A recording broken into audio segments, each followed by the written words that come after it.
The Fed's preferred inflation gauge is out this morning. Yahoo Finance's Josh Schafer here to break down the numbers and what it means for monetary policy. Josh, what have we seen? What most notably stuck out to you here? Inflation coming down, Brad. Yeah. I mean, inflation coming down is obviously always a good thing. We debate all the time with this different economic news, if good news is good news or bad news is good news, or sort of how that works. But the inflation read is always pretty linear, right? We want to see that number lower. And the key takeaway today would be the core PCE number coming in at 2.9%. It's the first time we've seen that number below 3% going back to the spring of 2021, so nearly 3 years. And there's another chart that a lot of people are highlighting today that I think really gets at kind of the core of this conversation, perhaps maybe pun intended.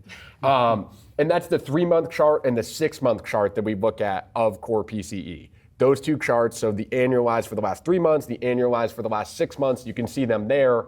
Your purple and blue lines, they're below that dotted line, which is the Fed's target. So for the camp that wants the Fed to cut, that is sort of the argument here is, well, if you look at the recent trend, we're below 2%. Do you think this does, Josh, set the stage here for the Fed to eventually pivot? I mean, that is the topic that we've been discussing now ad nauseum, it seems like. But when you get a read like this, and especially the chart that you just put up there, when you take a look at the basis here on a 6-month and a 3-month timeline, that does then further support that claim. It does, and you have to wonder how worried. It'll be interesting to see what Powell says next week about how worried the Fed would be about being too tight and ruining this good economic data that we've seen, right? You're kind of in that, call it Goldilocks scenario a little bit right now, and you wonder how nervous the Fed is going to get that they might be too restrictive.